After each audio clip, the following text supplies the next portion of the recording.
นิมนต์พระภิกษุสงฆ์สามเณรเจริญพรแม่ชีโยคีนั่งคุกเข่าพนมมือ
แล้วก็บูชาพระรัตนตรัยอิมินาสการเรนะอิมินาสการเรนะพุทธังอภิปูชยามะพุทธังอภิปูชยามะ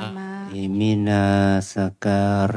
นะอิมินาสการเรนะธัมมังอภิปูชยามะธัมมังอภิปูชยามะอิมินาสการเรนะอิมินาสการเรนะสังฆังอภิปูชยามะสังฆังอภิปูชยามะอะระหังสัมมาสัมพุทโธภะคะวาอะระหังสัมมาสัมพุทโธภะคะวาพุทธังภะคะวันตังอภิวาเทมิพุทธังภะคะวันตังอภิวาเทมิ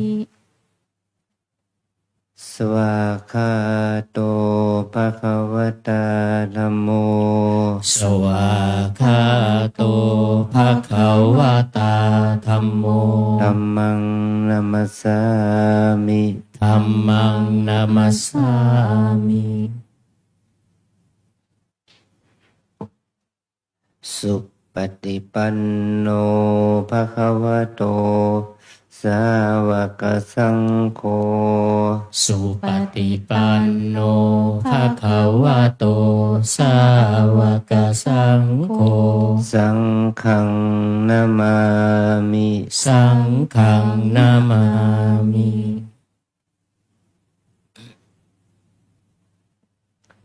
หันธมยังพุทธัสสะภะคะวะโตปุพพภาคะนะมะการังกะโรมะเสนะโมตัสสะภะคะวะโตอะระหะโตสัมมาสัมพุทธัสสะนะโมตัสสะภะคะวะโตอะระหะโตสัมมาสัมพุทธัสสะนะโมตัสสะภะคะวะโตอะระหะโตสัมมาสัมพุทธัสสะอัญชรีวันทาอภิวาทอัญชรีวันทาอภิวาท อัญชลีวันทาอภิวาทอัญชลีวันทาอัญชลี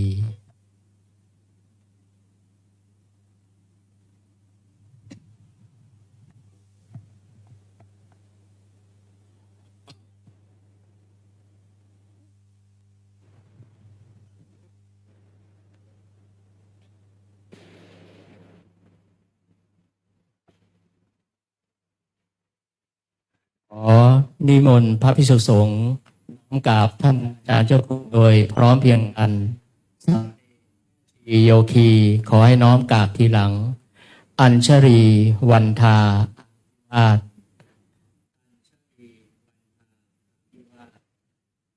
เจริญอัญชลีวันทาอัญชลี นิมนต์สามเณรสามเณรีคณะแม่ชีโยคีทุกท่านน้อมกราบท่านเจ้าคุณพระอาจารย์พร้อมกันค่ะอัญชลีวันทาอภิวาทอัญชลีวันทาอภิวาทอัญชลีวันทาอภิวาทอัญชลีวันทาอัญชลี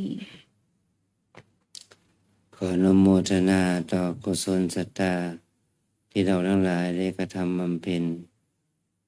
เพราะบุญนี้จงเป็นอานิสงส์ให้เราได้เจริญในสมาปฏิบัติ เพื่อความดับทุกข์เพื่อพระนิพพานเป็นที่สุดจงมาเกิดผลแก่พวกเราทั้งหลายจงทุกข์ทั่วหน้ากันด้วยเถิด สาธุสาธุสาธุ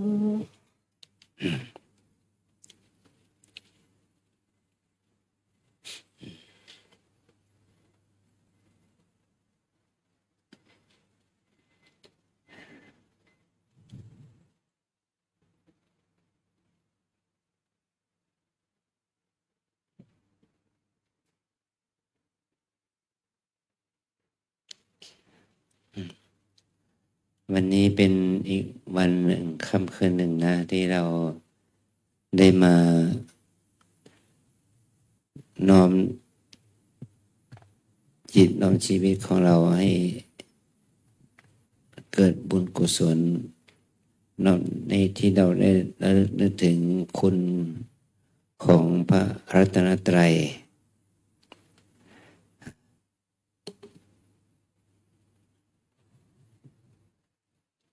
ในฐานะที่เราได้มาบวชในพระธรรมวินัยที่องค์พระสัมมาสัมพุทธเจ้าได้อนุญาตให้กุลบุตรกุลธิดาชายหญิงได้เข้าสู่ทางแห่งมรรคแห่งความดีงามที่เราได้สละตนออกจากความเป็นคฤหัสถ์ชาวบ้านมาเพื่อเป็นนักบวชเป็นพระภิกษุภิกษุณีสามเณรสามเณรีแม่ชีอะไรนี้นะสิ่งเหล่านี้เป็นสิ่งที่แสดงออกซึ่งความเสียสละตัวเองออกจากอำนาจของอกุศลอำนาจของกิเลส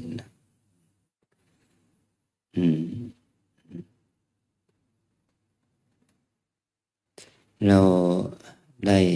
มาบวชเรียกว่าอุปสมบทนะอุปสมบท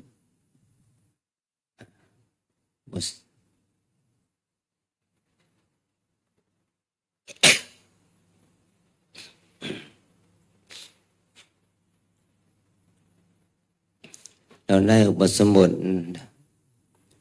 แปลว่าการเข้าถึงสิ่งที่สมบูรณ์หรือว่าสิ่งที่จะทำให้เกิดความดีงามที่เราได้มาบวชเพื่อว่ามาฝึกให้จิตเราสะอาดสว่างและสงบขึ้นมันต้องใจความเพียรหน่อยนะเราจะรู้สึกเป็นยังไง ยากไหมเดี๋ยวนี้ง่ายมาบวชเป็นพระที่เรามาปฏิบัตินี่ยากหรือง่ายง่ายหรือยากหรอยากเนาะอืมแต่เรายังทำได้ เรามีศรัทธาทำได้นะแม้จะยากแม้แต่ในสมัยพระพุทธกาล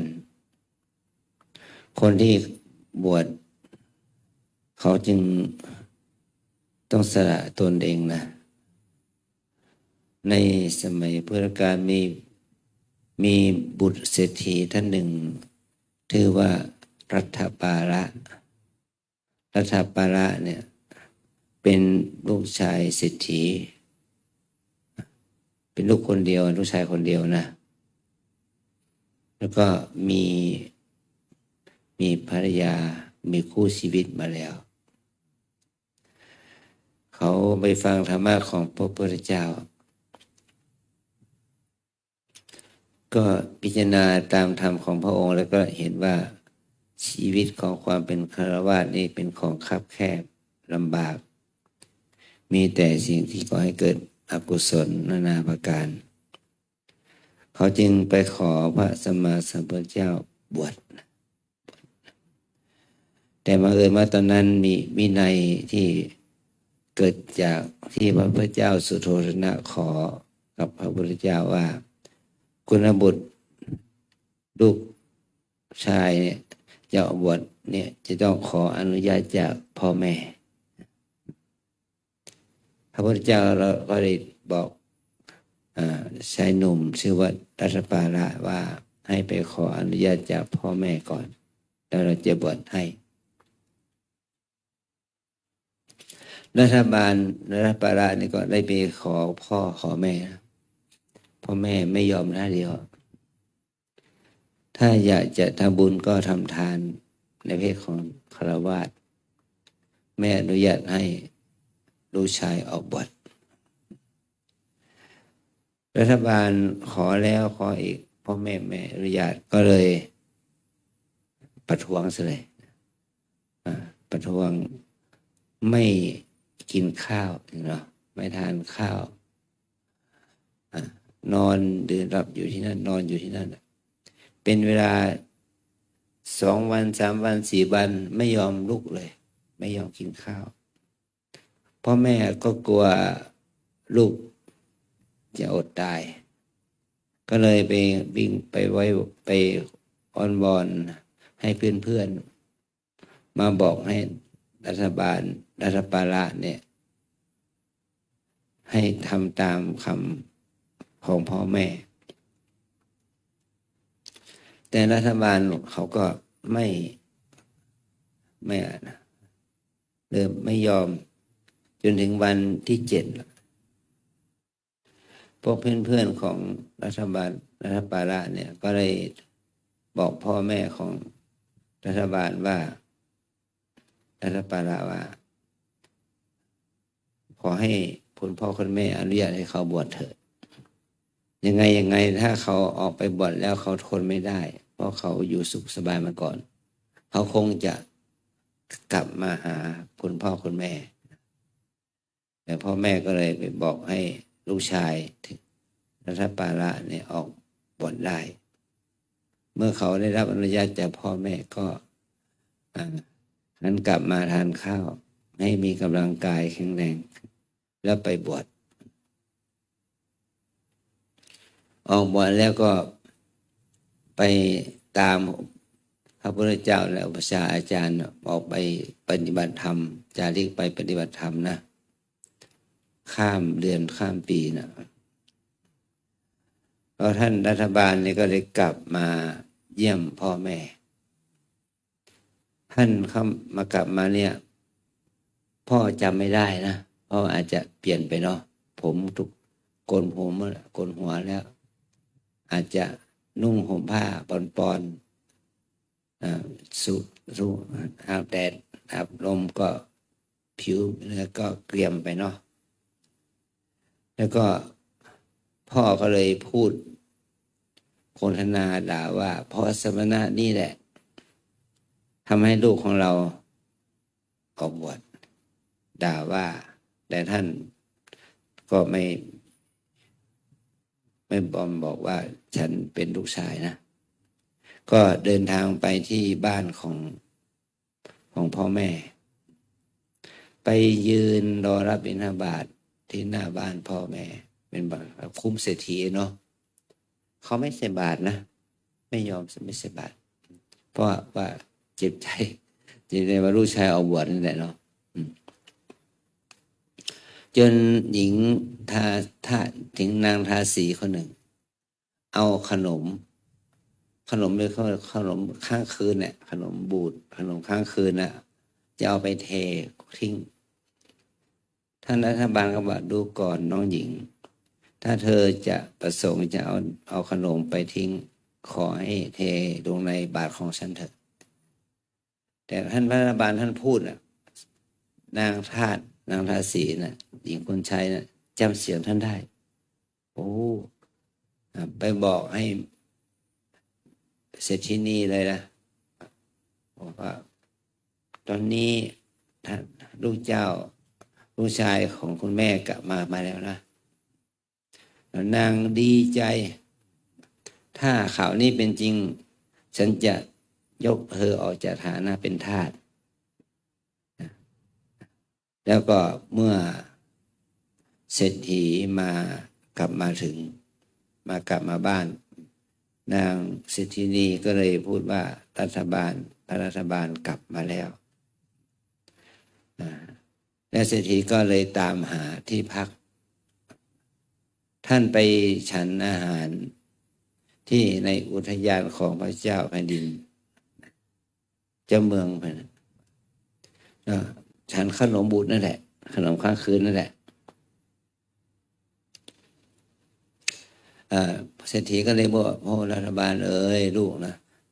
แต่ไหนแต่ใดลูกไม่มีโอกาสได้กินอาหารประเภทนี้อาหารข้างคืนอาหารบูดเน่าทำไมเธอต้องทานอาหารอย่างนี้บ้านเราก็มีอาหารเยอะแยะมากมายเนาะท่านรัฐบาลก็บอกว่าก็อาจจะไปมาแล้วได้อาหารประเภทนี้แหละได้มาแล้วพ่อก็ได้ขอให้ท่านรัฐบาลไปฉันอาหารในวันทุ่มขึ้นนะก็เมื่อไปฉันอาหารที่บ้านก็พ่อก็ให้อดีตภรรยาแต่งเนื้อแต่งตัวให้งดงามที่สุดคนเอาทรัพย์สินเงินทองเพชรพลอยมากองให้ท่านรัฐบาลเห็นนะว่าพ่อกลับมาบริโภคกามเถอะมาเสวยผลบุญกุศลเถอะแต่ท่านรัฐบาลนั้นก็บอกว่าถ้าเงินทองนี้เป็นเหตุให้ท่านทุกข์ใจท่านเอาไปเทลงแม่น้ำเถอะไม่ต้องเอามาให้อาตมาเห็นดอกนะแล้วนางที่ผู้หญิงที่เป็นอดีตภรรยาก็เลยว่าพระลูกเจ้าท่านไปบวชเพราะปรารถนานางฟ้านางสวรรค์คนไหนหรืออย่างเนี้ยพระรัฐบาลก็เลยพูดว่าดูก่อนน้องหญิงเราไม่ได้บวชเพื่อปรารถนานางฟ้านางสวรรค์อะไรเราบวชเพื่อความดับทุกข์ดับเพื่อความพ้นทุกข์นะนางได้ยินอดีตสามีกล่าวว่าเป็นน้องหญิงก็หมดใจเลยเนาะถึงกับเป็นลมสลบเลยนะ เนี่ยนะเมื่อท่านฉันอาหารเสร็จเรียบร้อยจากบ้านแล้วก็กลับมาที่อุทยานของพระเจ้าแผ่นดินชื่อว่าเจ้าโกรธรับยะพระเจ้าแผ่นดินมาเยี่ยมท่านที่อุทยานก็ท่านพระเจ้าแผ่นดินก็ถามว่าท่านยังหนุ่มแน่นอยู่ทำไมจึงบวชคนที่เขาบวชเขาเอาเมื่อได้เห็นความแก่ผมงอกก่อนแล้วถึงจะบวชแต่ท่านรัฐบาลได้กล่าวธรรมะที่ให้พระเจ้าแผ่นดินเลื่อมใสว่าโลกคือหมู่สัตว์โลกเนี่ยคือหมู่สัตว์โลกคือพวกเราเนี่ยคือหมู่สัตว์อันชราเข้ามาแล้วย่อมไม่ยั่งยืน โลกคือหมูสัตว์เมื่อความตายเข้ามาถึงก็ไม่มีใครห้ามได้อันนี้นะโลกคือหมูสัตว์ปกพร่องอยู่เป็นนิดไม่อิ่มด้วยตัณหาแล้วก็โลกคือหมูสัตว์เราทั้งหลายเนี่ยมีชีวิตอยู่ได้เนี่ยปรารถนาสิ่งใดย่อมไม่ได้ตามที่ปรารถนาเนี่ยพระเจ้าพระยินได้ฟังอย่างนั้นก็เลยเกิดความเลื่อมใสขอเป็นวาจาขอถึงพระพุทธเจ้าพระธรรมและพระสงฆ์ว่าเป็นสรณะที่พึ่งที่ระลึกตอนนั้นพระพุทธเจ้ายังไม่ได้เสด็จไปเมืองนั้นนะไม่ได้พระเจ้าแผ่นดินเมืองนั้นก็ไม่ได้มาเฝ้าพระพุทธเจ้าเนี่ย นี่คือเป็นสิ่งที่เราบวชเนี่ยมันไม่ใช่ว่าจะสมัยก่อนนะมันไม่ใช่บวชได้โดยง่ายเนาะเดี๋ยวนี้เราบวชได้โดยง่ายเพราะอะไรพ่อแม่ของเราเป็นชาวพุทธใช่ไหมพ่อแม่อยากจะให้เราบวชเนี่ยพ่อแม่อยากจะเห็นชายผ้าเหลืองของเรานะพ่อแม่อยากจะให้เราบวชส่งเสริมให้เราได้บวชหาบริขารให้เราไม่ต้องไปซื้อหาผ้าสบงจีวรนะพ่อแม่หามาให้พ่อแม่ยั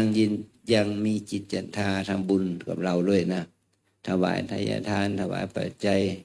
อะไรให้แก่เราแทนเราอันนี้คือสิ่งที่พ่อแม่ปรารถนาให้เราได้บวชแต่เราเนี่ยพ่อแม่อยากให้บวชแล้วนะแต่เราเนี่ยบวชไม่ถึงเดือนสึกแล้ว บวชไม่ถึงเดือนก็สึกแล้วอย่างเงี้ย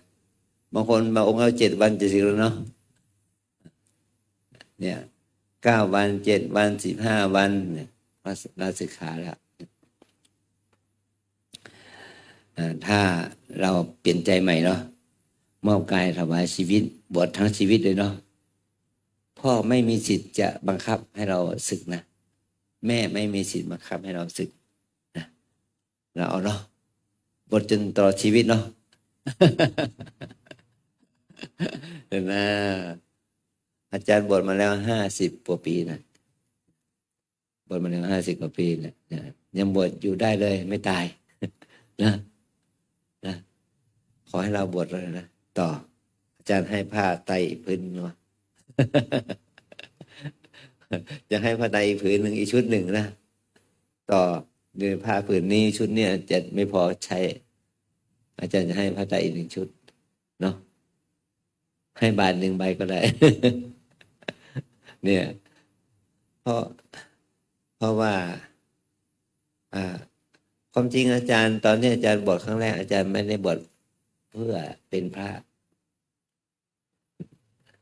เราบวชเพื่อแค่ว่าบวชเป็นเณรเราจะบวชเพื่อเรียนหนังสือบวชเพื่อเรียนหนังสือนะเราอยากจะเรียนหนังสือนะครั้งแรกเรียนจบป .4 แล้วจะเรียนป .5 ป .6 อะไรอย่างนี้ไม่มีสิทธิ์ไม่มีโอกาสเรียนเพราะเราไม่มีค่าทุนการศึกษาไม่มีค่าเรียนเนี่ยคุณพ่อก็บอกว่าถ้าอยากจะเรียนหนังสือก็ต้องบวชถ้าได้บวชก็ไปเรียนหนังสือในความเป็นเณรนั่นแหละนะก็เลยบวชมาเรื่อยๆโอกาสที่อาจารย์จะศึกอีกตอนหนึ่งคือช่วงที่เราจะต้องไปคัดเลือกทหารก็บอกพ่อแม่ว่าเนี่ยยังไม่บวชเป็นพระตอนนี้อาจารย์อายุเต็ม20 ปีบริบูรณ์ยังไม่ได้บวชเป็นพระนะเมื่อคัดเลือกผ่านจึงได้บวชเป็นพระมันก็ย่างเขา21 ปีนะนี่คือเมื่อถึงวันที่เราไปคัดเลือกทหารบอกพ่อแม่ว่าถ้าไม่ติดทหารก็จะบวชถ้าติดทหารก็จะลาศึกตามฐานะที่จะไปเป็นผู้รับใช้ชาตินั่นแหละเนี่ยแต่บังเอิญว่าเราไปคัดเลือก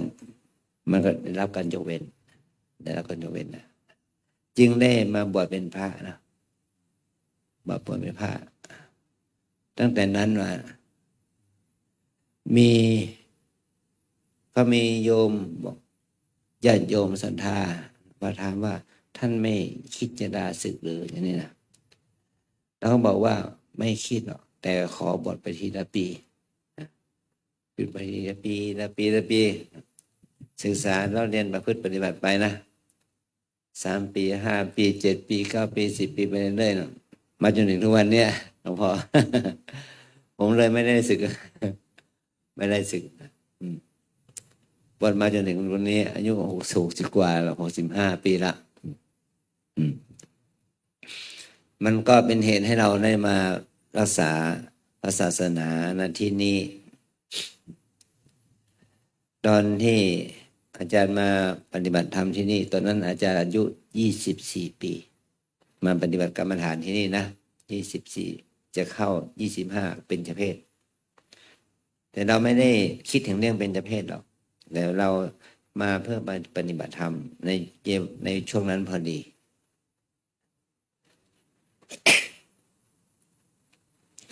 เมื่อเราได้มาปฏิบัติที่นี่ก็มีความรู้สึกที่ดีต่อการปฏิบัตินะเราได้เห็นถึงกิจกรรมของครูบาอาจารย์เป็นต้นนะตอนนั้นเนี่ยอาจารย์อายุพรรษา9 ปี9 พรรษาตอนนั้นอายุ29 ปีได้9 พรรษาจนถึงอายุประมาณ29 ปี30 ปีนะใน9 พรรษาเป็นช่วงที่พระเดชพระคุณหลวงปู่นะออกจากวัดลำเปิงไปเป็นเจ้าอาวาสวัดพระราชีสมทองนะอาจารย์เลยบอกว่าพระอาจารย์ขอได้หาพระที่เป็นลูกศิษย์ของท่านที่ท่านเห็นว่าดีเอามาเป็นจะมาทำงานแทนและผมจะได้กลับวัดเพราะว่าวัดที่อาจารย์เป็นสังกัดอยู่ไม่ใช่วัดนี้เป็นวัดดอกเอื้องในเมืองนะในเมืองแต่สุดท้ายหลวงพ่อพระอาจารย์ท่านก็ขอให้ทางเจ้าคณะอำเภอแต่งตั้งอาจารย์เป็นเจ้าวาดตอนนั้นอาจารย์อายุประมาณ10 พรรษาประมาณ10 พรรษาเป็นพระนะบาง10 พรรษานี่คือเป็นเหตุให้เราได้มาอยู่ที่นี่มาจนถึงทุกวันนี้ถึงฐานะนี้เราไม่ได้คิดที่จะมาเป็นอะไรอย่างนั้นนะตอนที่เราบวชเป็นพระเรา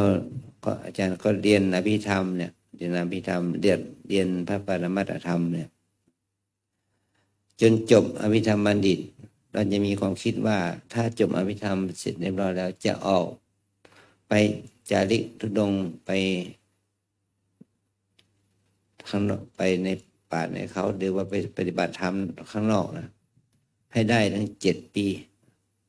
เพราะว่าได้ไปเรียนไปอ่านคัมภีร์สติปัฏฐานสูตรนะว่าพระพุทธเจ้าตรัสว่าปฏิบัติสติปัฏฐาน4เนี่ย7 ปีจะได้อานิสงส์นะได้เป็นพระอนาคามีพระอรหันต์เนี่ยแล้วก็เราคิดอย่างนั้นมันอาจจะได้ปฏิบัติสัก7 ปีแต่ปรากฏว่าไม่เป็นท่านยังปฏิบัติไม่จบเลยหลวงปู่ให้เป็นเจ้าอาวาสที่นี่ให้มาดูแลงานกรรมฐานที่นี่นะ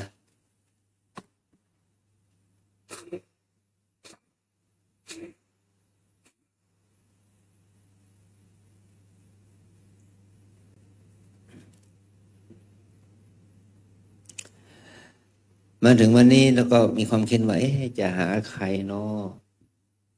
จะเป็นผู้ช่วยทั้ง4คือพระครูประหลัดนุพันธ์พระครูวินัยทรอินจันทร์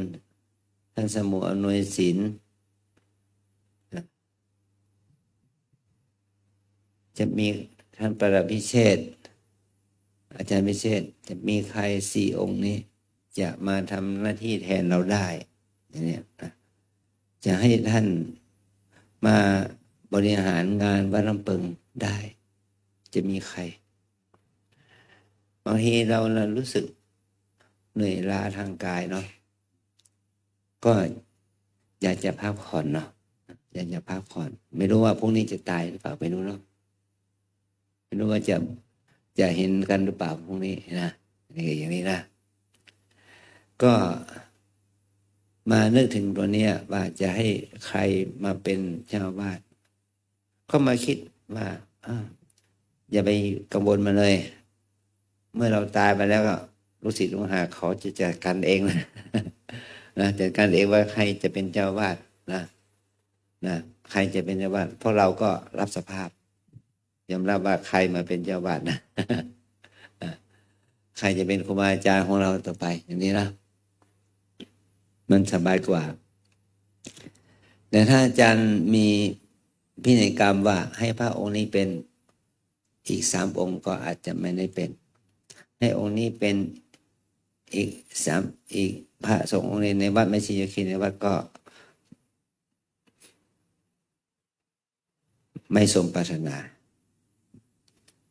ให้ท่านมีความศรัทธาต่อการที่จะพัฒนาดูแลวัดวาอารามโดยอาศัยความแรงหนุนจากพวกเรานะอโศกเด่นแม่ชีโยคีนี่ในวัดเนี่ยจะอุปถัมภ์อุดหนุนใครเนี่ยให้เป็นเจ้าอาวาสก็เมื่อมีความคิดอย่างนี้ก็เลยว่าปรงว่าแล้วแต่ใครจะเป็นใครก็ได้ เพราะว่าเป็นลูกศิษย์ที่อาจารย์ปรารถนาที่ให้ท่านเป็นผู้ช่วยเจ้าอาวาสได้ก็แสดงว่าเราจะต้องเขาจะหลายเหล่านั้นจะต้องรับภาระพระเนนชีโยคีเราจะต้องรับช่วยกันส่งเสริมนะท่านทั้งหลายเหล่านั้นที่เป็นผู้ช่วย ก็จะได้รับภาระงานของวัดเราไปนะไม่ใช่งานของอาจารย์ไม่ใช่งานของพระอาจารย์ไม่ใช่งานของพระอุปัชฌาย์นะมันเป็นงานของวัด อันนี้คือสิ่งที่เราคิดว่ามาคิดถึงตัวธรรมะตัวเนี้ยว่าโลกคือหมู่สัตว์มีความตายเป็นธรรมดาคนเราต้องมีความตายเป็นธรรมดานะเราจะเป็นจะตายในวันไหนก็ไม่รู้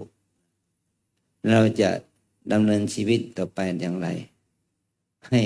ชีวิตนั้นยั่งยืนก็ทำให้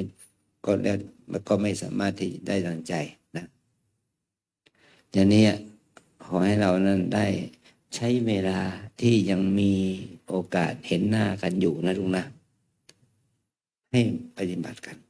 นะให้ปฏิบัติงานทุกสิ่งทุกอย่างตั้งแต่ตื่นนอนที่เราตื่นขึ้นมาจนถึงหลับนอนวันนี้เป็นวันสำคัญที่สุดของเรานะเพราะเป็นวันที่เรายังมีลมหายใจยังเป็นวันที่เรายังมีสติสัมปชัญญะอยู่เนาะเพราะว่าหลังจากเราหลับไปแล้วเราไม่รู้แล้วเราจะเป็นจะตายเนาะอย่างนี้แหละถ้าเราตื่นขึ้นมาโอ้โชคดีวันนี้เป็นบุญของเรานี่เรายังไม่ตาย เรายังไม่ตายเรายังมีบุญเรายังมีลมหายใจอยู่เรายังไม่ตายโชคดีของเรายังมีโอกาสหายใจนะนั่นแหละเป็นวันนี้คือวันนี้คือวันพรุ่งนี้นะถ้าเราตื่นขึ้นมาก็เป็นวันนี้เหมือนกันนะวันนี้คือวันที่อะไรวันที่9วันที่10ก็ว่าเนาะเป็นวันนี้เราอยู่เฉพาะวันนี้ไม่ใช่อยู่เฉพาะไม่ใช่อยู่เพื่อวันพรุ่งนี้ไม่ลืนนี้เราอยู่กับปัจจุบันเราไม่ได้อยู่กับอนาคตถ้าเราอยู่กับปัจจุบันแล้วเราจะเห็นว่า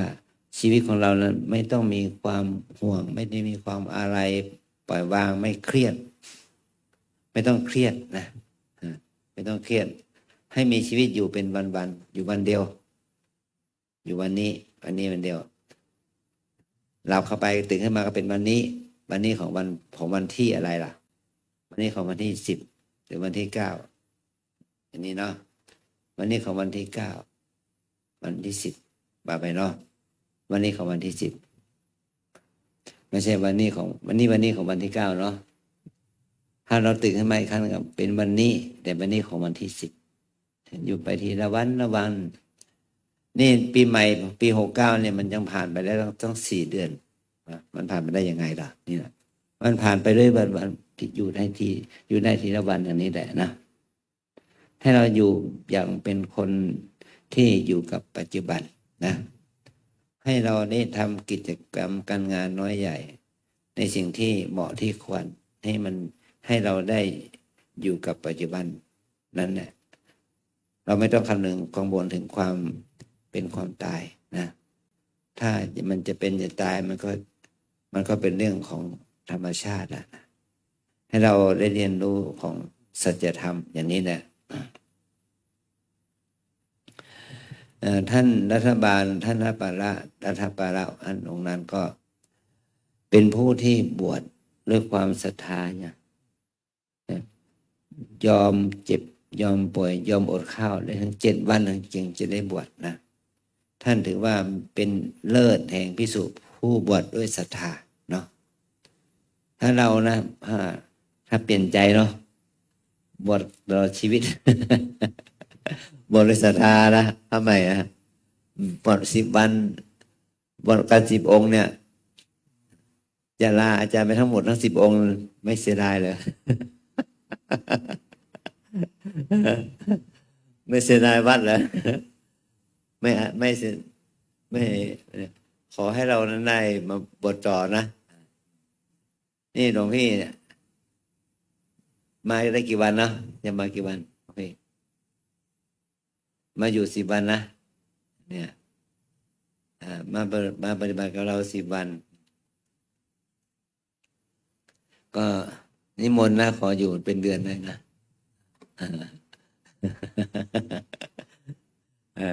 เพราะชีวิตของเราไม่แน่เนาะนี่เป็นต้นนะ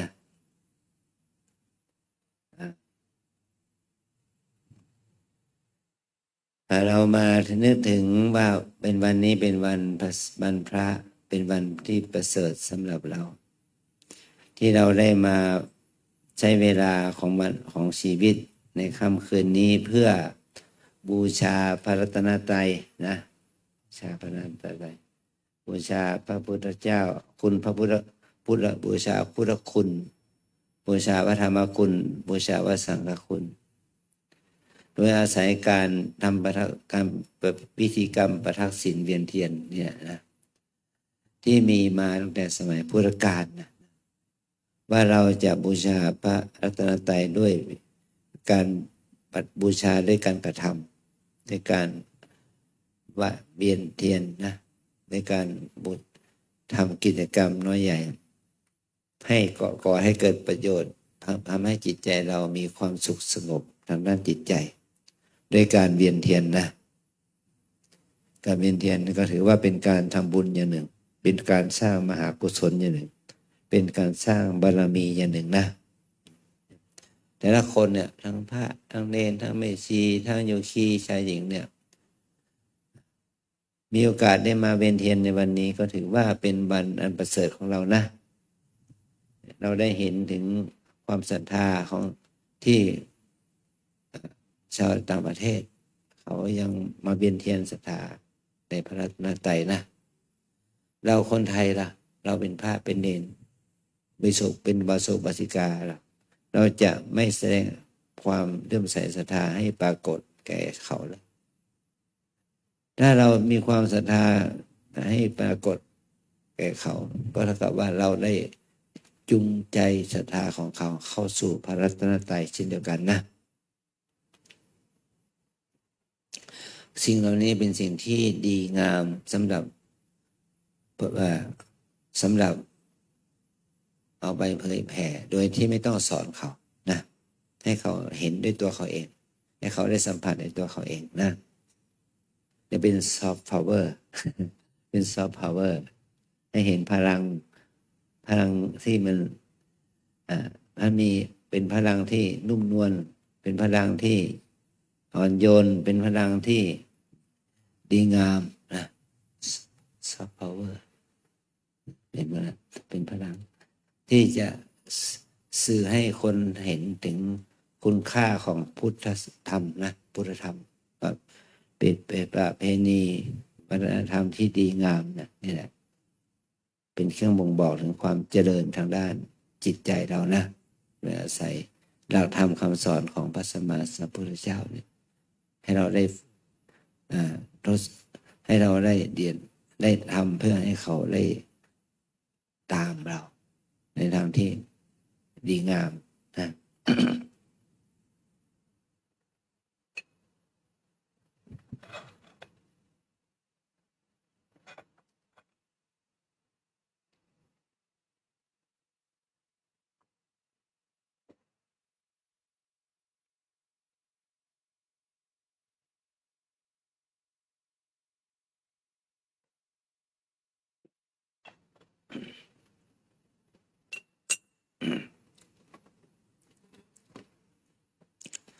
เมื่อเราทำพิธีเป็นเทียนเราก็น้อมนึกถึงพระ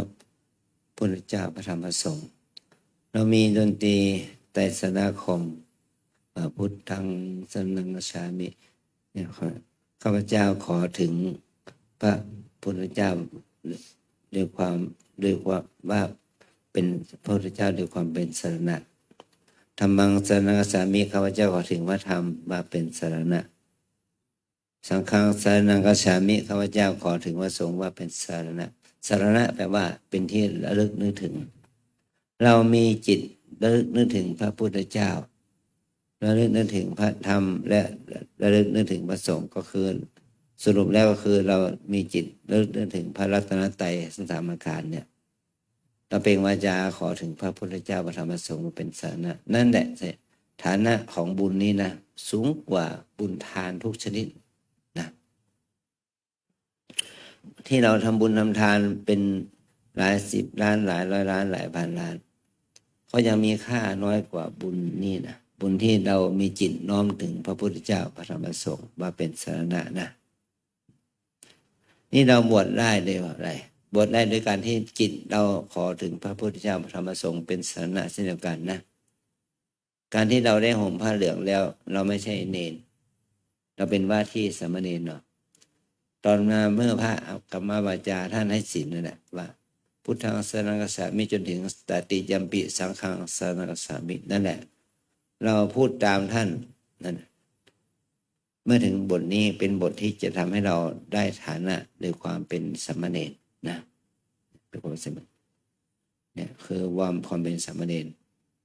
เมื่อเราเข้าสู่สังฆกรรมพระสงฆ์ก็ได้สวดประกาศสวดสังฆกรรมจนถึงบทที่3จบมาโสภาสายะครั้งที่3คณะสงฆ์ที่เป็นพระอันดับยอมรับเราเข้าหมู่นั่นแหละเราได้เป็นพระแต่ตอนนั้นเรายังไม่รู้ตัวว่าเราเป็นพระยังไงนะรู้ตัวอย่างเดียวคือว่าปวดเหลือเกินเจ็บเหลือเกินนะใช่ไหมปวดจนแข้งขาสั่นเลยนะนั่นแหละพ้นเสียทีไปนั่งข้างๆมุดนะดีใจได้เปลี่ยนที่เยียบทนั่นแหละความปวดความเจ็บแล้วเราไม่รู้ตัวเองว่าเป็นพระตอนไหนนะตอนนั้นแหละจริงเราเป็นพระเพราะมติของสงฆ์นะรับเราเข้าหมู่รับเราเข้าสู่สังฆารับเราเข้าหมู่นะอันนี้คือสิ่งที่เราได้ทำแล้วมาเป็นพระบวชเป็นพระโดยวินัยนั้นง่ายๆเนาะ2 ชั่วโมงเสร็จละถ้าบวชเป็นพระโดยธรรมอย่างนี้เรามาบวชเป็นพระโดยอาศัยการปฏิบัติกรรมฐานเราบวชด้วยตัวเราเองนะฝึกหนักเดินจงกรมนั่งสมาธิหลายวันมาแล้วเนาะวันละหลายชั่วโมงนี่คือการบวชที่นั่นบวชโดยที่นะบวชโดยธรรมนะบวชโดยการปฏิบัติบวชในการปฏิบัติจะบวชเสร็จไม่ไรมันไม่เสร็จ เราศึกซะก่อนถ้าเราบวชเสร็จก็หมายว่าเราจะได้เป็นพระอรหันต์เราบวชเสร็จนะจิตใจของเราเนี่ยหมดกิเลสหมดอกุศลออกจากจิตนั่นแหละเราบวชเสร็จนะกิจที่ควรทำเสร็จแล้วเราเป็นพระอรหันต์ความเป็นพระอรหันต์นั้นทำให้เราบวชสมบูรณ์บวชได้สมบูรณ์นะอันนี้คือการบวชโดยธรรมบวชโดยธรรมเนี่ยบวชใช้เวลาหลายภพหลายชาติสร้างบารมีมาจนถึงที่จะบรรลุให้เราบรรลุธรรมเป็นพระอรหันต์เนี่ยมันไม่ใช่สร้างแค่วันเดียว7 วัน 15 วัน1 เดือนมันสร้างไปทั้งภพทั้งชาติหลายภพหลายชาติหลายกับหลายกันอย่างนี้นะอันนี้ก็ขอให้เราได้รู้ถึงการบวชโดยธรรมะนะเราบวชไม่จบนะทำไมนะ7 วันก็ไม่จบ15 วันก็ไม่จบนะทำไม มันเมื่อเราปฏิบัติเนี่ยถ้าเราปฏิบัติแล้วบรรลุธรรมในบัลลังก์นั้นเป็นพระอรหันต์ในบัลลังก์ที่เรานั่งอยู่นั่นแหละคือบทจบนะแต่ถ้าเราปฏิบัติตลอดทั้งชีวิตเรายังไม่สามารถละกิเลสได้โดยนั่นแหละปฏิบัติไม่จบนะปฏิบัติไม่จบบทไม่จบนะบทโดยธรรมะนะพระใหม่นะขอให้เราได้ตั้งใจบวชต่อไปนะ บวชดีก่อนเนาะ เน้นนะยังขอผ้าที่อาจารย์สวมใส่นะหลวงพ่อครับถ้าผมบวชเป็นพระผมขอผ้าที่อาจารย์ใส่ได้ไหมเน้นก็ช่างขอนะ บอกได้ ถ้าเน้นบวชเป็นพระเมื่อไหร่หลวงพ่อจะให้ผ้าชุดนี้ให้เน้นนะเน้นก็รับปากพระอาจารย์เนาะครับ ไม่ด้วยเขายังเป็นเนรอยู่เนาะถ้าเขามีความศรัทธาในการบวชเป็นเนรจนถึงบวชเป็นพระนะหลวงพ่อจะต้องหาผ้าชุดนี้ให้เขาหนึ่งผ้าไตรชุดนี้ให้เขานุ่งห่มนะเพราะว่าเขามีความปรารถนาจะบวชเป็นพระนะบวชเป็นพระขอให้เราได้ขอให้เราได้มีความยินดีกับเขาเนาะทุกเนรเขามีความปรารถนาอยากจะบวชเป็นพระต่อไปแต่ว่าตอนนี้เขายังอายุ10 กว่าปีจบป.6มาเข้าม.1กับอายุกี่ปีอะอายุ12 13 ปีเนาะไม่รู้ว่าใจเขาจะเปลี่ยนแปลงหรือเปล่าเนาะนี่ก็เพราะเรานี่แหละเอสาหังพันเต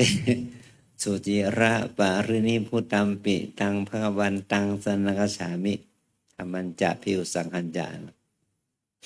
ข้าพเจ้าขอถึงพระสัมมาสัมพุทธเจ้าแม้เสด็จดับขันธ์ปรินิพพานนานแล้วพระองค์นั้นขอถึงพระธรรมขอถึงพระสงฆ์ว่าเป็นสรณะที่พึงที่รึกขอพระสงฆ์จงให้ข้าพเจ้าบวชในพระธรรมวินัยนี้ขอ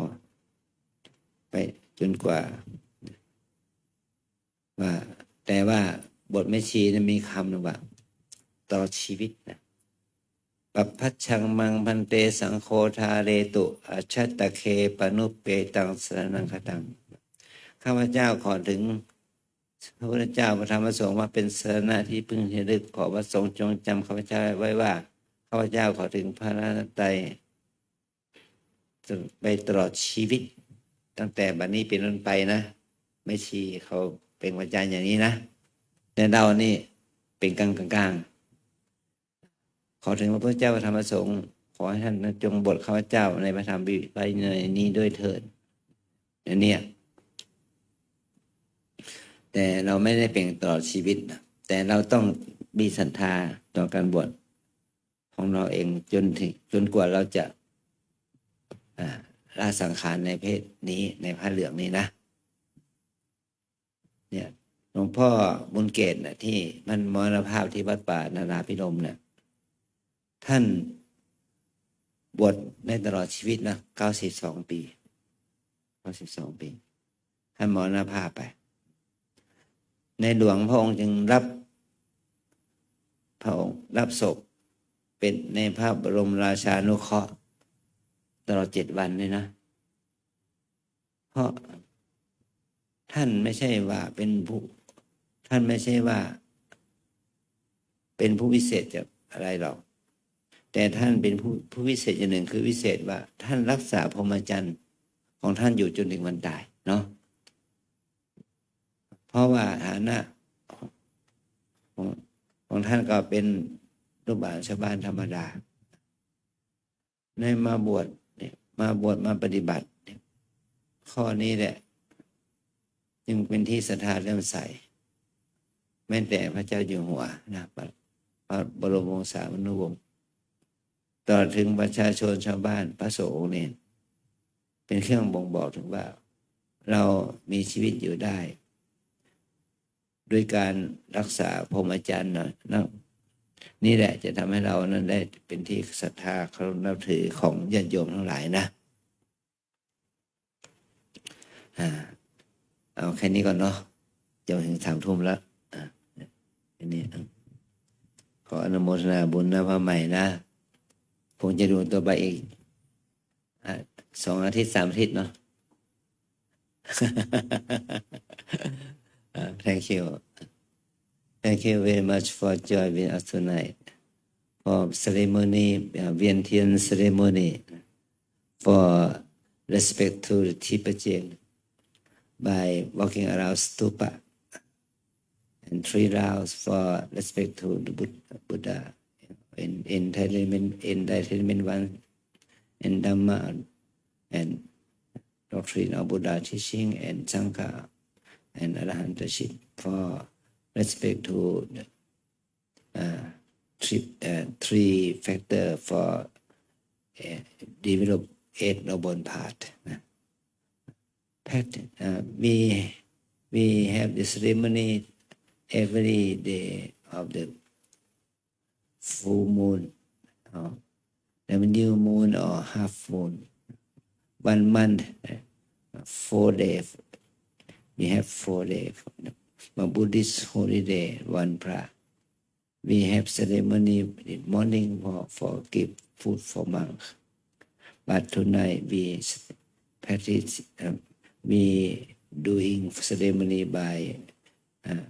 Prakina ceremony. Not from now, but it from Buddha time. By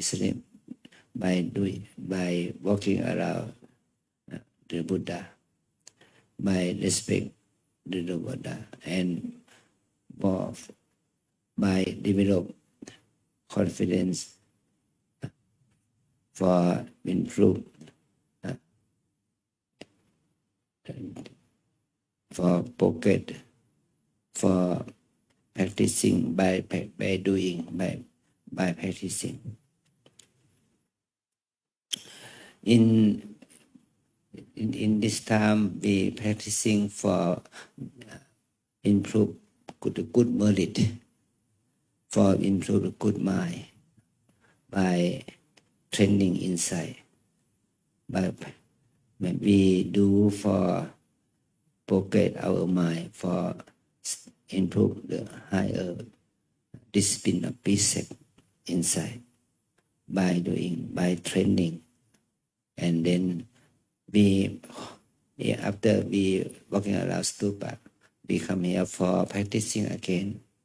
After that we do for meditation for share the good mind,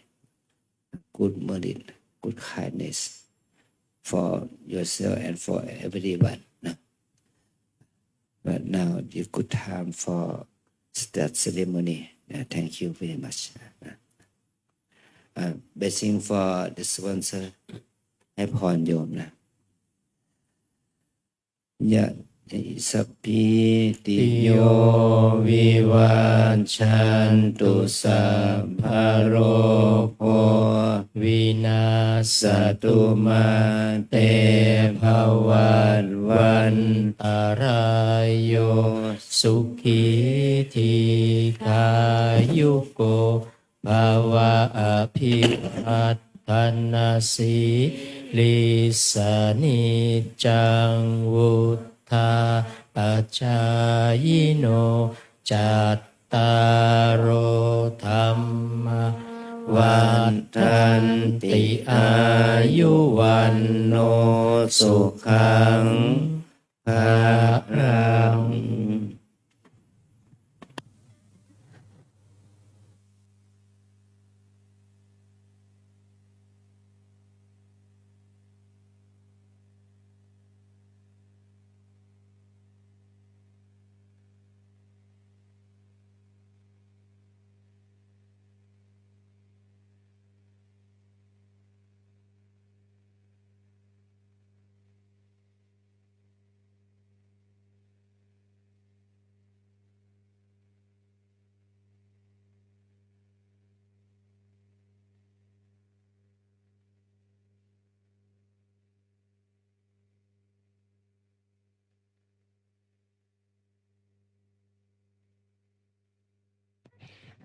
ขอเชิญทุกท่านนั่งคุกเข่าพนมมือ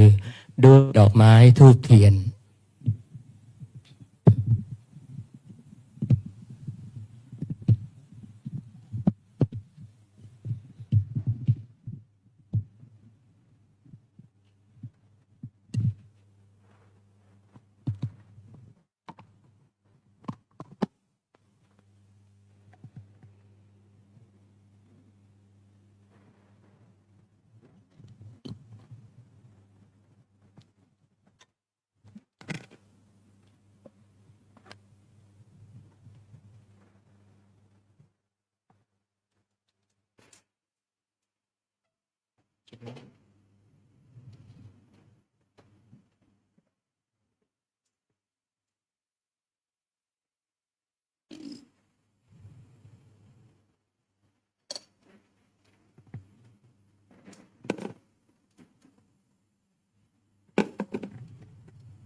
บูชาดอกไม้ธูปเทียนต่อพระรัตนตรัยนะยะมัมหะโขมะยัง ยะมังหักโขมะยัง ภะคะวันตัง ภคะวัน ตัง สรณังคตา สระนังคตา เราเป็นผู้ถึง เราเป็นผู้ถึง พระผู้มีพระภาคเจ้า พระผู้มีพระภาคเจ้า พระองค์ใด พระองค์ใด ว่าเป็นสรณะ ว่าเป็นสรณะ โยโนภะคะวาสัทธา โยโนภควาสัทธา พระผู้มีพระภาคเจ้า พระผู้มีพระภาคเจ้า พระองค์ใด พระองค์ใด เป็นศาสดาของเรา เป็นศาสดาของเรา ยัสสจะมะยัง ยัสสจะมะยัง ภะคะวะโตธัมมัง ภะคะวะโตธัมมัง โปรเจมะ โปรเจมะ และเราชอบใจ และเราชอบใจ ธรรมของพระผู้มีพระภาคเจ้า ธรรมของพระ ผู้มีพระภาคเจ้า พระองค์ใด พระองค์ใด อิเมหิ อิเมหิ สกการเรหิ สักการเรหิ ตังภะคะวันตัง ตังภคะวันตัง สะธัมมัง สะธัมมัง สะสังฆัง สะสังฆัง อภิปูชยามะ อภิปูชยามะ เราตั้งใจบูชา เราตั้งใจบูชา พระผู้มีพระภาคเจ้า พระผู้มีพระภาคเจ้า พระองค์นั้น พระองค์นั้น พร้อมทั้งพระธรรม พร้อมทั้งพระธรรม พร้อมทั้งพระสงฆ์ พร้อมทั้งพระสงฆ์ ด้วยเครื่องสักการะทั้งหลายเหล่านี้ ด้วยเครื่องสักการะทั้งหลายเหล่านี้ อะระหังสัมมาสัมพุทโธภะคะวา อะระหัง สัมมาสัม พุทโธ ภะคะวา พุทธังภะคะวันตังอภิวาเทมิ พุทธังภะคะวันตัง อภิวาเท มิ สวากขาโตภะคะวะตาธัมโม สวากขาโตภะคะวะตาธัมโม ธัมมังนัมสสามิ ธัมมังนัมสสามิ สุปฏิปันโนภะคะวะโตสาวกสังโฆ สุปฏิปัน โนภะคะวะโตสา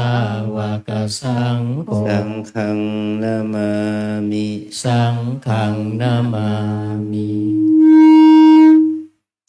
อันธรรมยังพุทธัสสะภะคะวะโตปุพพภาคะนะมะการังกะโรมาเส นะโมตัสสะ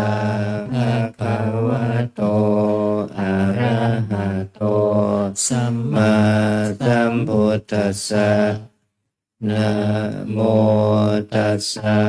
ภะคะวะโตอะระหะโตสัมมาสัมพุทธัสสะนะโม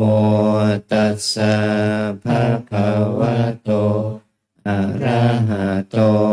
สัมมาสัมพุทธัสสะอันธรรมยังพุทธานุสตินะยังกะโรมาเส อิติปิโส ภะคะวะอะระหังสัมมาสัมพุทโธวิชาจารณสัมปันโนสุขโต โลก กวิโทอนุตตโรปริสธรรมสารทิสัทธาเทวมนุษย์สานังพุท โธ ภะคะวะติกาเย น นะ วาว า จายาวเจตสะวา พุทเท อุกัมมังปะกะตังมะยายัง พุทโธปฏิคันหาตุอาจยันตังกาลันตะเรสังวริตุงวะ พุทเท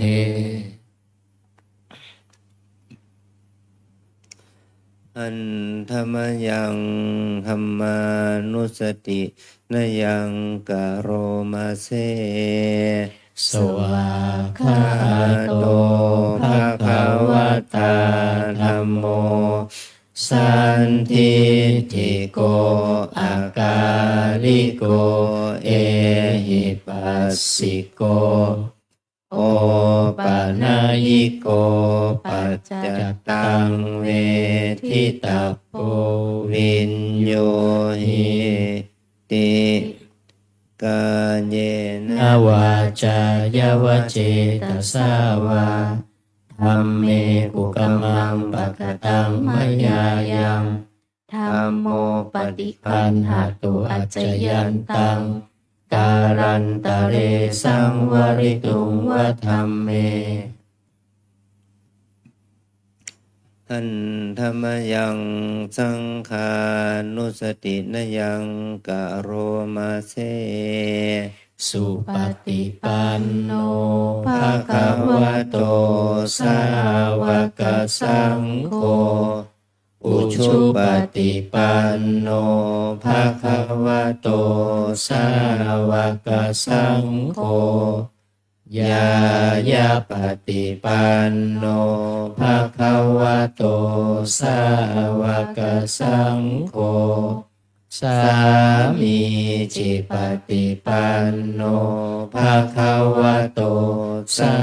วกสังโฆ ยะทิทางจัตตาริปุริสยุคานิอัตถปุริสปุคาราเอสะภะคะวะโต สาวกสังโฆ อาหุนายโยปาหุนายโยทักขินายโยอัญชาริการณิโยอนุตตรังบุญญาเกตังโลกัสสาติ กา เย เนะวาจายวเจตสาวาสังเคกุกัมมังปะกตังมยายังสังโฆปฏิคันหตุอัจจยันตังการันตะเรสังวริตุงวสังเค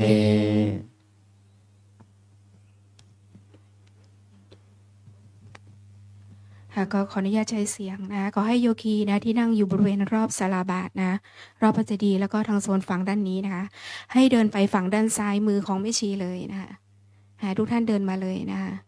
จัดแถวเรียงสี่นะเว้นระยะห่างนะคะใครที่มีไฟแช็กแล้วให้จุดแต่เทียนอย่างเดียวนะแล้วทูบเราอย่าเพิ่งจุดนะคุณแม่ชีไปด้านหน้าด้านนี้เลยค่ะคุณแม่ชีท่านแม่ชีส่วนโยคีทุกท่านมาทางฝั่งซ้ายมือแม่ชีเลยค่ะแม่ชีโยคีทุกท่านค่ะฝั่งซ้ายมือแม่ชีเลย โยคีโซนนี้ค่ะมาฝั่งซ้ายมือเลยค่ะเดินมาเลยนะคะโยคีฝั่งซ้ายที่นั่งตรงบริเวณศาลาบาทนะคะไปทางฝั่งซ้ายมือนะคะเพราะตรงด้านนู้นจะเป็นโยคีชาวต่างชาติเขาตั้งแถวรออยู่แล้วนะคะสำหรับญาติโยมก็รอแถวต่อท้ายนะคะท้ายสุดนะคะเนาะใครที่มีไฟแช็กให้จุดแต่เทียนนะคะทูบเราอย่าเพิ่งจุดนะคะจัดแถวเรียงสี่เว้นระยะห่างด้วยนะ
ใครจุด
สำหรับรอบนี้ครบ3 รอบแล้ว ขอนิมนต์พระภิกษุสงฆ์และสามเณร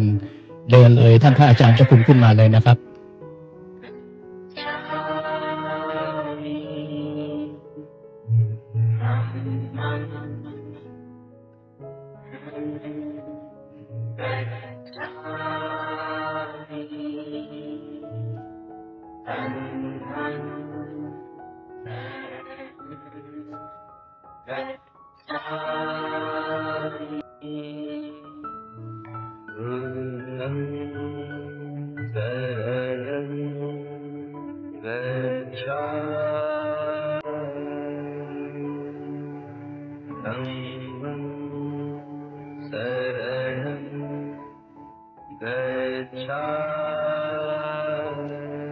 สำหรับพระภิกษุสงฆ์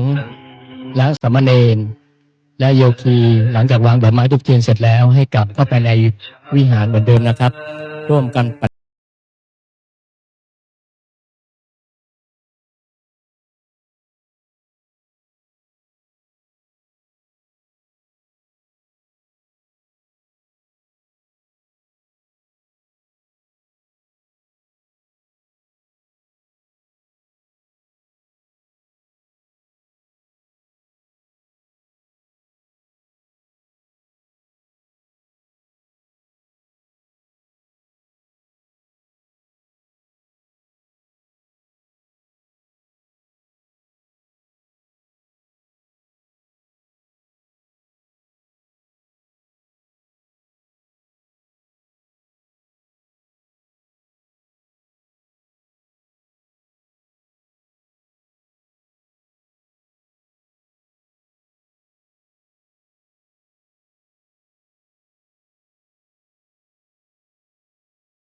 ตอนนี้ราชคุณพระอาจารย์ท่านได้จุดเทียนนะถวายพวงมาลัยดอกไม้นะเพื่อเป็นอามิสบูชาณรอยพระพุทธบาทเสร็จเป็นที่เรียบร้อยแล้วนะตอนนี้ให้ทุกท่านอธิษฐานจิตด้วยตนเองนะหลังจากนั้นก็จุดธูปนะคะดึงเทียนออกปักตรงบริเวณเชิงเทียนนะคะให้ทุกท่านอธิษฐานจิตด้วยตนเองของใครของมันนะคะ Ladies and gentlemen, you can place the flowers and candles around the stupa. After placing the candles and flowers, please go back to your seat. You start with mindful prostration and sitting meditation. 先生，你是可以把那个花跟蜡烛放在舍利塔的周围。放好了过后，请回到原位，开始做礼佛禅跟坐禅。谢谢。